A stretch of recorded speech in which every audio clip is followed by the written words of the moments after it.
तर म्हणजे जर तुम्ही स्टॉक मार्केट ट्रेडिंग करत असाल मार्केटमध्ये तुम्ही सुरुवातीच्या पेजमध्ये ह्या गोष्टी शिकलेल्या असणार ते म्हणजे कॅन्डलस्टिक पॅटर्न. तर मार्केटमध्ये तुम्ही 3 कॅन्डलस्टिक पॅटर्न प्रॉपरली पाहिले असणार ते म्हणजे डोजी, हॅमर आणि मोरोबुतू.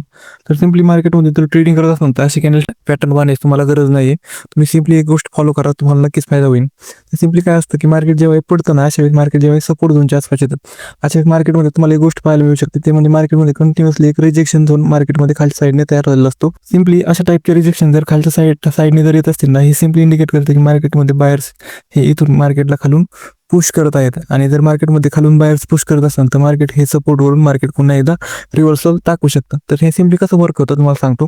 तर सिम्पली मार्केटमध्ये अशा टाईपची जेव्हा कॅन्डलचं फॉर्मेशन होतं ना तुम्ही पाहू शकतो इथे बनलेलं आहे. तर सिम्पली अशा वेळेस काय होतं की मार्केट इथे ओपन झालेलं असतं, त्यानंतर मार्केटच्या 5 मिनिटामध्ये मार्केट खाली जात असतं, सिम्पली खाली जातं आणि त्यानंतर जर मार्केटमध्ये ही कॅन्डलचा कलर जर ग्रीन असेल तर सिम्पली हे इंडिकेट करतं की मार्केटने क्लोजिंग इथे दिलेलं आहे. तर ग्रीन कॅन्डलमध्ये सिम्पली असं असतं की मार्केटमध्ये ओपनिंग इथे होते आणि क्लोजिंग ही वरच्या साईडला होत असते. तर सिम्पली यामध्ये तुम्ही पाहू शकता बायरचा मोमेंटम किती आहे. बायर्सने जवळपास इथून मार्केटला इथपर्यंत पुश केलं आहे आणि सेलर्सने फक्त इथून इथपर्यंत पुश केलं होतं. पण लास्टली बायर्सने मार्केटला खाली पडल्यानंतर मोठ्या प्रमाणात पुश केलंय. तर याचा सिम्पली अर्थ असा आहे की मार्केटमध्ये बायर्स स्ट्रॉंग आहेत.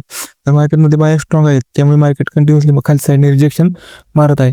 मग तुम्हाला इथे असल्या कॅन्डलची पाहण्याची गरज नाही, तुम्ही सिम्पली इथे रिजेक्शन पाहू शकता. सिम्पली तर खालच्या साईडने रिजेक्शन येतं तर इथून रिव्हर्स होण्याचे चान्सेस खूप जास्त आहेत.